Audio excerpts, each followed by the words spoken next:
آمین والصلاة والسلام على سید المرسلین و خاتم النبیین سیدنا و شفیعنا و حبیبنا و مولانا محمد وعلى آلہ وصحبہ اجمعین اما بعد فأعوذ باللہ من الشیطان الرجیم بسم اللہ الرحمن الرحیم ان الدین عند اللہ الاسلام وما اختلف الذین اوتوا الكتاب الا من بعد ما جاءهم العلم بغیا بینہم ومن یکفر بآیات اللہ فإن اللہ سریع الحساب صدق اللہ مولانا العظیم۔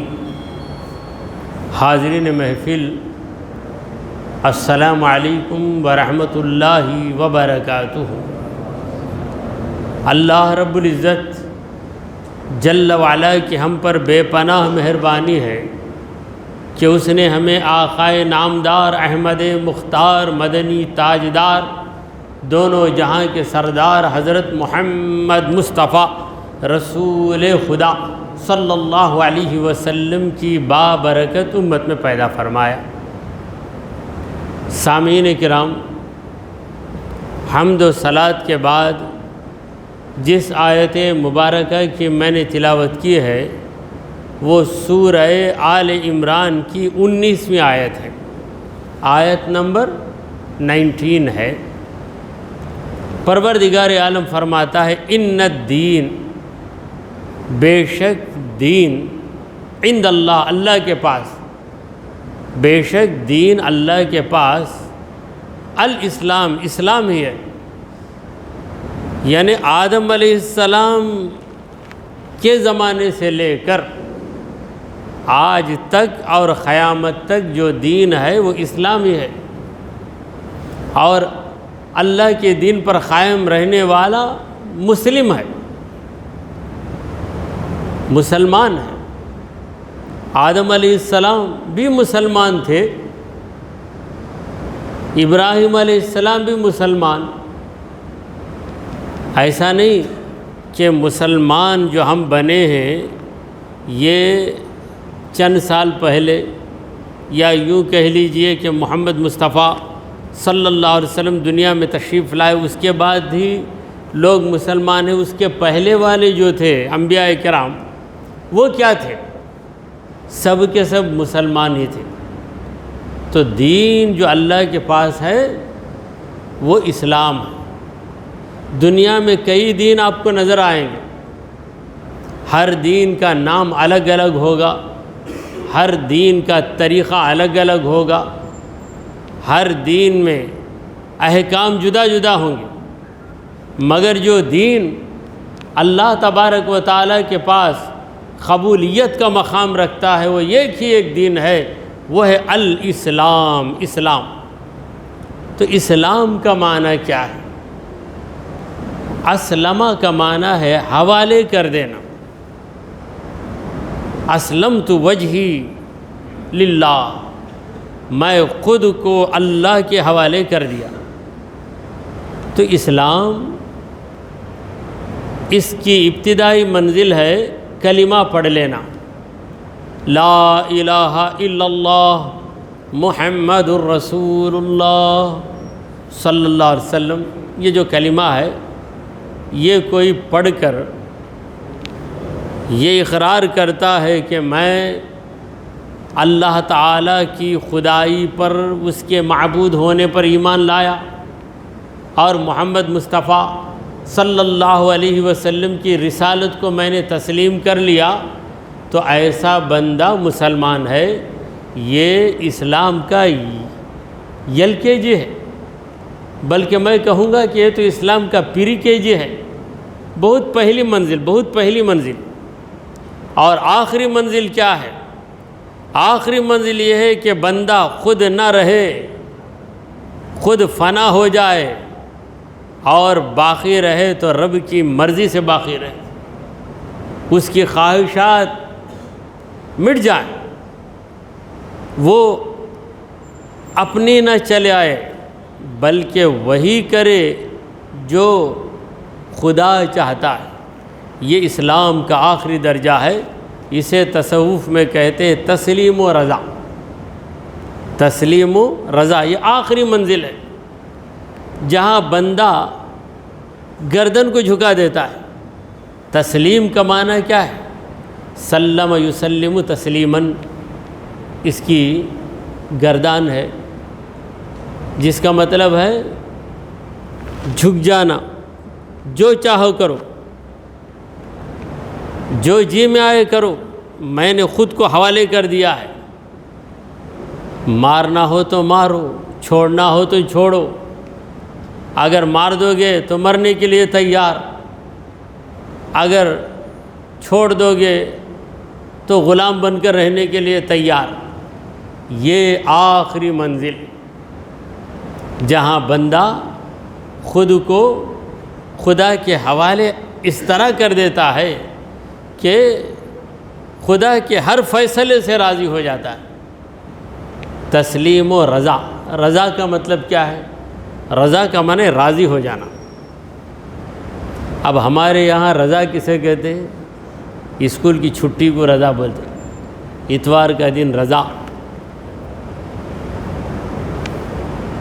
مگر ہم جو چھٹی کو رضا کہتے ہیں اس میں بھی ایک مفہوم ہے۔ رضا کا معنی راضی ہونا، چھٹی سے ہم راضی ہوتے، جس دن کام رہتا اس دن ہم اتنے راضی نہیں رہتے۔ کیا کرنا، جانا ہی ہے نا، نوکری کرنا ہی ہے نا، تو اتنی خوشی ہم کو نہیں ہوتی۔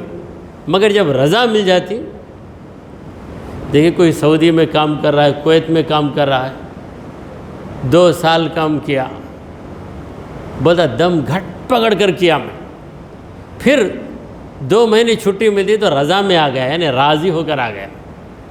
تو یہ اس نسبت سے شاید ہم لوگوں نے چھٹی کا نام رضا رکھ لیا۔ تو رضا کا اصل معنی کیا ہے؟ الرضا، جس کا مطلب ہے راضی ہو جانا، اور یہ درجہ صحابہ کو اللہ تعالیٰ نے دیا۔ رضی اللہ عنہم، اللہ ان سے راضی ہو گیا، ورضوا، اور وہ بھی راضی ہوئے اللہ سے۔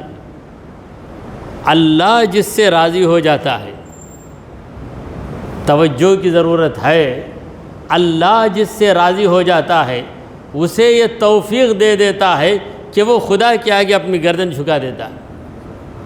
یہ مقام ہر ایک کو نہیں ملتا۔ دیکھیے دنیا میں اگر عشق پختہ ہو جاتا ہے، دنیا کا عشق، ایک عورت کا عشق پختہ ہو گیا، تو عورت اپنے عاشق کو جو حکم دے گی وہ کرے گا۔ اگر کہے گی کہ جا کے بھیک مانگ کر لا، مجھے پسند ہے تو 4 گلیوں میں جا کر بھیک مانگنا، لوگ تجھے دھتکاریں گے تو میں دیکھوں گی، یہ کرنا، تو عاشق تیار ہو جاتا، بس میری معشوقہ خوش ہو جائے۔ یہ عشق مجازی کا معاملہ ہے، یہ عشق مجازی۔ عشق حقیقی کا عالم کیا ہوگا؟ عشق حقیقی خدا کا عشق ہے جو باقی رہنے والا ہے۔ جلال الدین رومی سمجھاتے ہیں کہ عشق مجازی کے ذریعے عشق حقیقی کو تم سمجھو، یعنی ادنا چیز کے ذریعے اعلیٰ چیز کو سمجھو۔ عشق مجازی کا پاور دیکھو کہ کسی لڑکی سے محبت ہو گئی تو نہ ماں کا خیال کرتا، نہ باپ کا خیال کرتا، نہ بھائی کا خیال کرتا، نہ اپنی بھلائی کا خیال کرتا، بس وہ ہونا مجھے۔ یہ عشق مجازی کا عالم ہے۔ عشق حقیقی ہو جائے تو پھر کون کنٹرول کر سکتا ہے؟ اللہ والے کو کوئی کنٹرول نہیں کر سکتا۔ بس دنیا کہہ دیتی ہے کہ یہ دیوانہ ہے، یہ سرٹیفکیٹ ہے، بھائی نے اللہ کا دیوانہ ہو، دیوانہ آدمی بھائی ہو۔ اگر لوگ کہہ دیں تو سمجھو کہ اسے سرٹیفکیٹ مل گیا، کیونکہ خدا کا دیوانہ، خدا کا دیوانہ دنیا کے بھاری بھاری عقل مندوں سے بڑھ کر، کیونکہ وہ دیوانہ بنا ہے بھی تو کس کا بنا ہے؟ رب کا دیوانہ بنا ہے۔ اسی لیے کسی نے کہا دیوانے کو یوں ہی نہ دیوانہ کہو تم، دیوانے کو یوں ہی نہ دیوانہ کہو تم، دیوانہ بہت سوچ کے دیوانہ بنا ہے۔ دیوانہ بہت سوچ کے دیوانہ بنا ہے، خدا کا دیوانہ بنا، سوچ کے بن گیا۔ تو اسلام کا آخری مرحلہ رب کی مرضی پہ راضی ہو جانا، راضی با رضائے مولا ہو جانا۔ اس سے اوپر کا درجہ کیا ہے؟ تصوف، سلوک، راہ طریقت کی جو منزلیں ہیں، آخری منزل جہاں پہنچ کر بندہ مطمئن ہو جاتا۔ بندے کی بے قراری کب تک ہے؟ میری خواہش نہیں چلی نا، میری خواہش پوری نہیں ہوئی نا، میں ایسا کرنا چاہا ہوا نہیں نا، بے قراری۔ جب خواہشات ہی مٹ گئی، جو رب نے چاہا وہ مجھے پسند ہے، تب بے قراری کو وہاں جگہ ہی نہیں، قرار ہی قرار، سکون ہی سکون ہے، راحت ہی راحت ہے، اور اطمینان ہی اطمینان۔ تو اس منزل پر جب نفس پہنچتا ہے تو اس نفس کا نام کیا ہے؟ نفس مطمئنہ۔ یہ نفس کا بہت بڑے درجے والا نفس ہے، نفس مطمئنہ، یعنی اطمینان ہو گیا اسے، اب بے قراری نہیں ہے۔ خدا جو کرے گا وہ منظور ہے۔ دیکھیں ذی الحجہ کا مہینہ قریب آ رہا ہے، آج 29ویں شب ہے۔ اگر کل چاند نظر آ گیا تو ذی الحجہ کی پہلی شب ہے۔ تو یہ ذو الحج کا جو مہینہ ہے، قربانی کا مہینہ ہے، اس میں ابراہیم علیہ السلام تسلیم و رضا کا پیکر نظر آ رہے ہیں۔ تسلیم و رضا کا پیکر۔ اللہ نے حکم دیا کہ ابراہیم تیری عورت ہاجرہ اور تیرے دودھ پیتے بیٹے اسماعیل کو ایک ایسی جگہ چھوڑ دے جہاں پانی کا خطرہ بھی نہیں، جہاں گھاس بھی نہیں اگتی، چھوڑ کر آ، یہ مجھے پسند۔ تو ابراہیم علیہ السلام کے اندر تسلیم و رضا کو دیکھیے، بغیر تردد کے۔ تردد کرنا یا نہ کرنا اسے کہتے ہیں تردد۔ تو یہ تردد ابراہیم علیہ السلام کے دل میں ایک لمحے کے لیے نہیں آیا، فوراً گئے، چھوڑے اور نکلتے رہے۔ رب نے حکم دیا۔ پھر دوسرا نمونہ، اللہ نے کہا اے ابراہیم تیرا بیٹا اسماعیل تجھے بہت پسند ہے، میری خواہش ہے کہ تو تیرے ہاتھ میں چھری لے کر تیرے بیٹے کو ذبح کر دے۔ دوسرے کے حوالے کر دینے میں آسانی ہے، بھئی اللہ حکم دیا جا کر تم ذبح کرا لو، میں دیکھ نہیں سکتا، بیٹھ جائیں، نہیں تو ہی ذبح کرنا۔ انی ارا فی المنام انی اذبحک۔ ابراہیم علیہ السلام اپنے بیٹے سے کہتے انی ارا فی المنام، اے بیٹے میں دیکھ رہا ہوں خواب میں، انی کہ میں اذبحک تجھے ذبح کر رہا ہوں، میں ذبح کر رہا ہوں، ایسا دیکھ رہا ہوں۔ اب مطلب کیا ہے؟ مجھے خود ذبح کرنا ہے تجھے، تو راضی ہو گئے۔ اور ابراہیم علیہ السلام کے بیٹے اسماعیل علیہ السلام کے اندر تسلیم و رضا کو دیکھیے، تسلیم و رضا۔ یہ تسلیم و رضا کیا ہے؟ اللہ تبارک و تعالیٰ کے حکم پر ذرہ برابر دل میں اعتراض کا نہ آنا، یہ اعتراض نہ آئے، ناراض بالکل نہ ہو، یہ ہے تسلیم و رضا کا درجہ۔ تو اسماعیل علیہ السلام سے جب پوچھا تو اسماعیل علیہ السلام کی عمر کیا تھی؟ علی اختلاف روایات 7 برس کی تھی، 13 برس کی تھی، جو بھی تھی۔ فوراً اسماعیل علیہ السلام جواب دیتے ہیں یا ابت فعل ما تؤمر، ابا جان جو حکم آپ کو ملا ہے اس پر آپ عمل کیجئے، جو حکم ملا اس پر عمل کیجئے۔ بندے کو اس کے سوا کرنا کیا ہے؟ ستجدنی انشاء اللہ من الصابرین، انشاءاللہ آپ مجھے دیکھیں گے میں صبر سے رہوں گا، یعنی آپ کو تکلیف نہیں دوں گا۔ آپ اللہ کے حکم پہ عمل کیجئے، باپ میں تسلیم و رضا، بیٹے میں تسلیم و رضا، بی بی ہاجرہ میں تسلیم و رضا دیکھیے، اپنے بیٹے کے ساتھ انہیں میدان میں چھوڑ کر، بے آب و گیا میدان، بے آب و گیا، آب بھی نہیں، پانی نہیں، اور گھاس بھی نہیں ہے، گھاس تک نہیں ہے کہ کم از کم گھاس توڑ کر ذرا چبائیں گے، پیٹ میں اتار لیں گے، وہ بھی نہیں۔ بی بی ہاجرہ نے یہ ایک سوال کیا کہ اللہ کے حکم سے آپ ایسا کرتے ہیں؟ تو حضرت ابراہیم نے ہاں کہہ کر آگے بڑھ گئے۔ تو بی بی ہاجرہ نے کہا تب تو میرا رب میری حفاظت کرے گا، مجھے کوئی اعتراض نہیں ہے۔ آج NOC لیتے لوگ مسجد میں، NOC کیا؟ شادی کے پہلے نو آبجیکشن سرٹیفکیٹ، نہیں یہ بچے کی شادی کر سکتے، اس کا پہلا نکاح ہے۔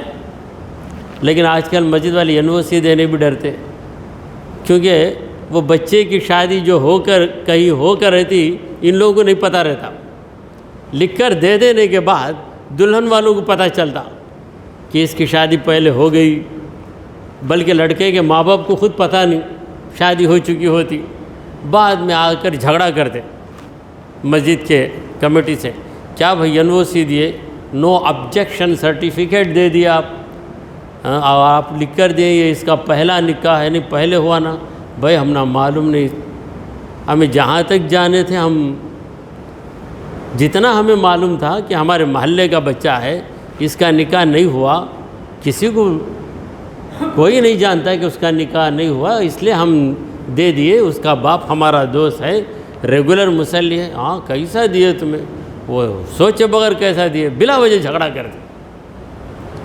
تو بہرحال یہ جو NOC ہے، نو آبجیکشن سرٹیفکیٹ، یہ چیز اللہ کے تعلق سے دل میں آ جائے کہ اللہ جو کہے، جو کرے، جو فیصلہ کر دے، اس سے اس طرح راضی ہو جانا کہ دل کے اندر کیا حالت ہونا؟ نو آبجیکشن کی کیفیت ہو جانا، نو آبجیکشن آبزرویشن، اللہ کے فیصلے کو آبزرو کرنا وداؤٹ اینی آبجیکشن، کسی اعتراض کے بغیر۔ یہ اسلام کا اونچا مقام، تسلیم و رضا۔ ان الدین عند اللہ الاسلام، بے شک دین اللہ کے پاس اسلام ہے۔ وما اختلف الذین اوتوا الکتاب، یہ جو اہل کتاب ہیں جن کو کتاب دی گئی، ان لوگوں نے جو جھگڑا کیا، اختلاف کیا، کانٹراورسی، اختلاف کانٹراورسی جو یہ کرتے ہیں، جھگڑا کرتے ہیں محمد رسول اللہ صلی اللہ علیہ وسلم کے ساتھ، الا من بعد ما جاءہم العلم، ان کے پاس علم آ گیا، علم آنے کے باوجود یہ لوگ جھگڑا کرتے ہیں۔ یہ اہل کتاب سے مراد یہود و نصارہ، یہود توریت کے پڑھنے والے، نصارہ انجیل کے پڑھنے والے، ان لوگوں نے محمد مصطفیٰ صلی اللہ علیہ وسلم سے جھگڑا کیا اور کہا کہ خدا کے پیغمبر نہیں ہیں۔ پروردگار کہتا ہے کہ یہ بے علم ہو کر جھگڑا کرنے والے نہیں ہیں، علم کے باوجود جھگڑا کر رہے ہیں۔ دیکھیے کوئی آپ پر اعتراض کر رہا ہے، آپ کو نہیں جانا، پھر جب وہ جان لے گا تو آپ سے معافی مانگے گا کہ آپ کون ہیں مجھے نہیں معلوم، مگر آپ کو اچھی طرح جان کر پہچان کر اس کے باوجود آپ سے کوئی جھگڑا کر رہا ہے تو یقیناً آپ کو غصہ آئے گا کہ سب کچھ جانتا ہے، حقیقت جانتا ہے، کوئی بلا وجہ آپ کو انگلی دکھاتا، شاید یہ غلطی انہوں نے کی ہوگی تو اس پر بھی آپ کو غصہ آئے گا، مگر ایک ایسا آدمی ہے جو اچھی طرح جانتا ہے کہ آپ نے غلطی نہیں کی اور غلطی کون کیا وہ اسے اچھی طرح معلوم ہے، اس کے باوجود آپ کی طرف اشارہ کرتا ہے کہ یہ غلطی کیے ہوں گے، تو آپ کہیں گے دیکھ تو اچھی طرح جانتا ہے، اچھی طرح جان کر ایسی بات کیوں کرتا ہے؟ تو پروردگار یہی کہہ رہا ہے کہ اے اہل کتاب، تمہیں میرے نبی کے بارے میں اچھی طرح خبر ہے، اچھی طرح خبر ہے، کیونکہ تمہاری کتاب کے ایک ایک صفحے میں نے لفظوں میں مصطفیٰ کی تصویر پیش کی ہے۔ الذی یجدونہ الذین یتبعون الرسول النبی الامی الذی یجدونہ مکتوبا عندہم فی التوراۃ والانجیل۔ توریت و انجیل میں وہ لوگ میرے نبی کو پا رہے ہیں، دیکھ رہے ہیں، کیسے؟ مکتوباً لکھا ہوا، میرے نبی کا نام بھی ہے، میرے نبی کا حلیہ بھی ہے، میرے نبی کی سیرت بھی ہے، میرے نبی کی علامتیں بھی ہیں، کتابیں پہلے آ گئیں نبی کا پتہ بتانے کے لیے۔ اے اہل کتاب، تم لوگوں کو تو علم ہے، اس کے باوجود تم اختلاف کر رہے ہو، تو تمہارا یہ اختلاف معافی کے قابل نہیں ہے۔ کیوں؟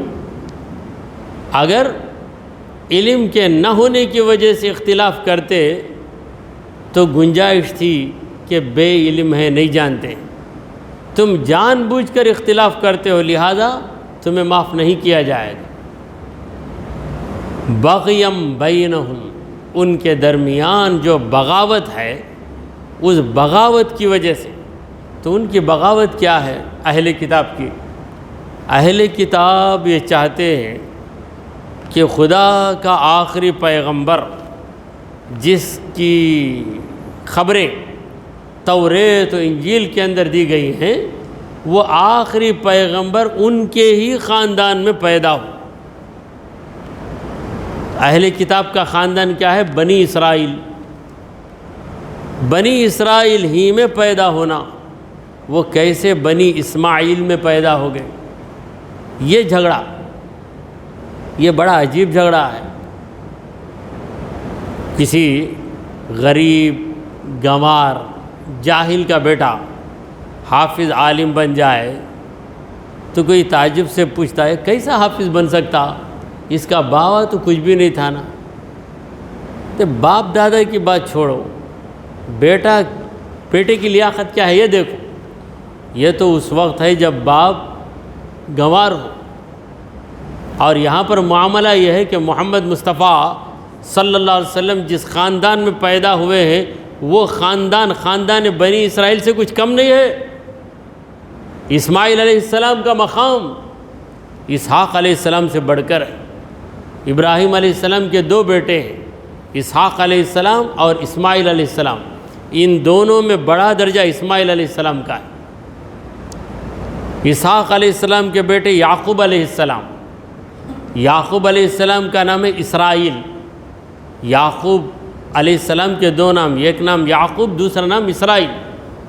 ان کی اولاد بنی اسرائیل، اور دونوں کا سلسلہ نسب ایک بزرگ پہ جا کے رک جاتا ہے۔ بنی اسماعیل کا اور بنی اسرائیل کا سلسلہ، نسب کا، خاندان کا سلسلہ ایک بزرگ پہ جا کے رکتا ہے۔ وہ بزرگ کون ہے؟ حضرت ابراہیم علیہ السلام۔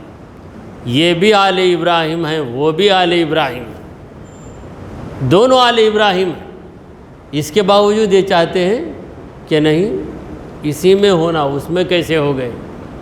تو یہ کینہ، ان کے دلوں میں کینہ، حسد۔ ایک جگہ اللہ تعالیٰ نے وضاحت کے ساتھ کہہ دیا کہ حسدم من عند انفسہم، اپنے دلوں میں جو حسد ہے، اس حسد کی وجہ سے ہی یہ لوگ میرے نبی کو نہیں مان رہے۔ تو یہاں اللہ تعالیٰ نے بات کو واضح کر دیا، کلیئر کر دیا کہ اہل کتاب جو اختلاف کرتے ہیں مسلمانوں کے ساتھ، ان کا اختلاف جہالت پر مبنی نہیں ہے۔ یعنی یہ جو کانٹراورسی کرتے ہیں، it is not because of ignorance, جہالت، بے علمی کی وجہ سے نہیں ہے۔ وَمَن يَكْفُرْ بِآيَاتِ اللَّهِ، جو بھی اللہ کی آیتوں کا انکار کرے گا، کوئی بھی رہے، فَإِنَّ اللَّهَ سَرِيعُ الْحِسَابِ، تو یقیناً اللہ بہت جلد حساب لینے والا ہے۔ سریع الحساب، سریع کا معنی جلدی کام کرنے والا، سریع الحساب بہت جلد حساب لینے والا ہے، بہت جلد حساب اللہ ان کا لے گا۔ ایک مطلب تو یہ ہے کہ قیامت میں ان کا حساب ہوگا، قیامت بہت دور نہیں ہے، بہت جلدی آنے والی ہے، بہت جلدی آنے والی ہے۔ دیکھیے اب 2023 چل رہا ہے، 2013 میں ہم تھے، یہ 10 سال کیسے گزرے کیا ہمیں پتہ چلا؟ 2003 میں تھے، 20 سال کیسے گزرے کچھ پتہ ہے؟ بڑی تیزی سے گزر گئے۔ ایسے ہی مدت گزرے گی قیامت کا دن آ جائے گا۔ تو یہ حساب اللہ بہت جلد لینے والا ہے۔ تم تو سمجھتے ہو کہ یرونہ بعیدا ونراہ قریبا، لوگ اسے بہت دور سمجھتے ہیں، ونراہ قریبا، اور ہم قیامت کے دن کو بہت قریب دیکھ رہے ہیں۔ پروردگار کہتا ہے قریب ہے، کچھ دور نہیں ہے۔ اور دوسرا مطلب جلد حساب لینے والا، دیر سے حساب وہ لے گا جسے حساب لینے میں دقت ہوگی۔ اللہ تبارک و تعالیٰ کو دقت ہی نہیں ہے۔ دقت، تکلیف یہ اللہ کے حق میں محال ہے، اللہ کے حق میں محال، کیونکہ تکلیف ہو رہی ہے تو یہ کمزوری کی دلیل ہے، تکلیف کمزوری کی دلیل ہے۔ میں اردو زبان کی تکلیف بول رہا ہوں، عربی زبان میں تکلیف کا معنی الگ ہے۔ عربی زبان میں تکلیف کا معنی ہے ذمہ داری دینا، تکلیف شرعی وہ الگ۔ میں اردو زبان کی تکلیف یعنی ڈیفیکلٹی، کرنے میں دشواری، یہ بندوں کے لیے ہے۔ اللہ تبارک و تعالیٰ فرماتا ہے وَلَا يَؤُودُهُ حِفْظُهُمَا، وَلَا يَؤُودُهُ حِفْظُهُمَا، آسمان اور زمین کی حفاظت کرنا اللہ کے لیے کوئی بوجھ ہی نہیں ہے۔ وَمَا خَلْقُكُمْ وَلَا بَعْثُكُمْ إِلَّا كَنَفْسٍ وَاحِدَةٍ، تم سب کو پیدا کرنا اور تم سب کو مار کر دوبارہ زندہ کرنا ویسے ہی آسان اللہ کے لیے ہے۔ الا کنفس واحدہ، ایک آدمی کو پیدا کرنا، مارنا، زندہ کرنا جیسا آسان ہے ویسا ہی آسان ہے۔ ایک کو کرنے میں آسانی ہے بھائی، ایک آدمی کو ہم پال لے سکتے ہیں، 10 آدمی آ گئے تو کیسا؟ ایک آدمی کو گاڑی میں بٹھا لے کر جاؤں گا میں، 4 آدمی بیٹھے تو کیسے بٹھا لے کر جاؤں گا؟ یہ ہمارے لیے، اللہ تعالیٰ کے لیے نہیں ہے۔ سب اور یہ دونوں برابر، کنفس واحدہ، ایک آدمی کو زندہ کرنے، موت دینے اور دوبارہ پیدا کرنا جیسا آسان ہے، بالکل اسی طرح تمام انسانوں کو پیدا کرنا اللہ کے لیے، اللہ کے لیے کوئی چیز کٹھن نہیں ہے، مشکل نہیں ہے، گرا نہیں ہے۔ یہ ساری صفتیں مخلوق کی ہیں۔ تو آئیے پروردگار عالم حساب جلدی لے گا، یعنی تمہارا حساب لینے کے لیے اسے کوئی دقت نہیں ہے۔ آج ٹیکنالوجی ہو گئی ہے، بڑی آسانی سے حساب ہو جاتا ہے، کروڑوں کا حساب بٹن دباتے ہیں ہم تو نکل آ جاتا ہے حساب۔ تو اس کی پیدا کی گئی چیزوں میں کمال ہے، تو اس کے لیے کیا دقت ہے؟ فَإِنْ حَاجُّوكَ، اے نبی اگر یہ لوگ آپ سے بحث کر رہے ہیں، حاجوک، حجت کرنا، بحث کرنا، آرگومنٹ کرنا، فقل، تو اے مصطفیٰ آپ اتنا کہہ دیجئے اہل کتاب سے، یہود و نصارہ سے آپ کہیے اسلمت وجہی للہ، میں نے میرے چہرے کو اللہ کے حوالے کر دیا۔ چہرہ جسے آدمی ناراض ہوتا ہے تو پھیر لیتا ہے، راضی ہوتا ہے تو چہرے کو اس طرف کر دیتا ہے، جس سے آپ راضی ہیں اسے اس کی طرف چہرہ کر کے بات کریں گے۔ اگر ناراض ہوئے تو کیا کریں گے؟ چہرہ پھرا لیں گے۔ چہرے کو فارسی میں کہتے ہیں رو، چہرے کو کہتے ہیں رو، گردان کا معنی ہے گھمانا، رو گردانی کر لیتے ہیں۔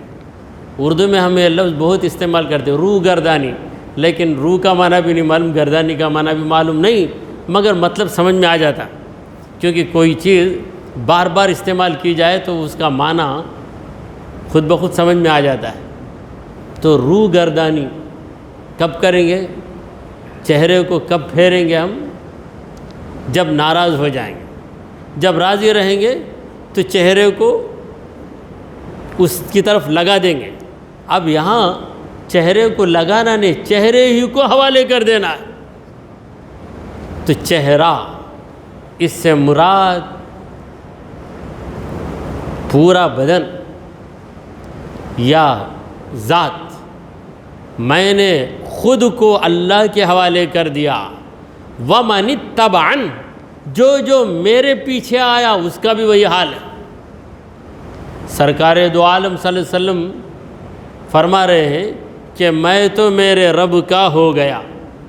کیسے ہو گیا؟ اسلمت وجہی للہ، میں نے میرے چہرے کو حوالے کر دیا ہے۔ I have surrendered my face to اللہ۔ تو یہ فیس ٹو اللہ کا مطلب کیا؟ چہرے کو حوالے کیا، یعنی میں ہی خود کو میرے رب کے حوالے کر دیا۔ میں اب میرا نہیں ہوں، میں میرا نہیں ہوں، میں میرے مولا کا ہوں۔ میرا مجھ میں کچھ بھی نہیں، جو کچھ ہے وہ سو تیرا، تیرا تجھ کو سونپنے میں تو ہوتا سو میرا۔ تو میں نے خود کو اللہ کے حوالے کر دیا۔ یہ جو میری کیفیت ہے، وَمَنِ اتَّبَعَنِ، جو بھی میرے پیچھے آیا، میرے راستے پہ آ گیا، اس کی بھی وہی حالت ہے، یعنی میں خدا کا ہو گیا، جو میرا دامن پکڑا وہ بھی خدا کا ہو گیا۔ یہ کہ شمع، موم بتی، شمع جلتی ہے، پھر دوسری شمع بجھی ہوئی آ کر اس سے ملتی ہے تو وہ بھی جلنے لگتی ہے، پھر اس سے جو شمع لگے وہ بھی جلتی ہے۔ تو شمع کے اندر ایک کمال ہے کہ جلنے والی روشن شمع دوسرے کو بھی روشن بنا دیتی ہے۔ تو محمد مصطفیٰ صلی اللہ علیہ وسلم کے اندر ایک کمال ہے کہ آپ تو خدا کے ہو گئے، جو آپ کی جانب بڑھ کر آپ کے راستے پر آیا وہ بھی خدا کا ہو گیا۔ وَمَنِ اتَّبَعَنِ، جو بھی میری اتباع کیا۔ اتباع کا معنی کیا ہے؟ اتباع کا معنی پیچھے پیچھے چلنا، تبعہ پیچھے چلنا۔ اسے کو افتعلا کے وزن پہ لاؤ آپ، باب افتعلا پر اتباع ہو جاتا ہے۔ تبعہ کے معنی پیچھے چلنا، اتباع کا معنی بالکل پیچھے چلنا، ذرا بھی ادھر ادھر نہ ہونا، بالکل پیچھے چلنا۔ تو محمد مصطفیٰ صلی اللہ علیہ وسلم کی پیروی، یہ پیروی کیا ہے؟ پیر تو آپ جانتے ہیں پاؤں، پیروی یعنی نبی کا قدم جہاں پڑتا ہے ان قدموں پہ نگاہیں رکھتے رکھتے ادھر ہی آپ کو بھی چلنا ہے، آپ کو بھی چلنا، کیونکہ وہی ہمارے رہبر حقیقی ہیں۔ تو اللہ نے کہا کہ اے میرے نبی، لوگ آپ سے بحث کریں تو آپ کہیے میں نے خود کو خدا کے حوالے کر دیا۔ وَمَنِ اتَّبَعَنِ، جو بھی میرے پیچھے ہوا وہ بھی خود کو رب کے حوالے کر دیا ہے۔ تو اسی پر اکتفا کرتے ہوئے دعا کیجئے کہ پروردگارا، ہم نے جو کچھ کہا اور سنا اسے قبول فرما لے۔ اے اللہ، ہمارے گناہوں کو معاف فرما، ہماری خطاؤں کو درگزر کر دے۔ اے رب کریم، ہم پر تیری رحمت نازل فرما۔ اے اللہ، ہمیں سیدھے راستے پر چلا، تیرے انبیاء، تیرے اولیاء کے راستے پر چلا۔ اے رب کریم، ہمارا خاتمہ ایمان کی حالت میں فرما۔ وصلی اللہ تعالی علی خیر خلقہ سیدنا و حبیبنا و مولانا محمد وعلی آلہ و اصحابہ اجمعین۔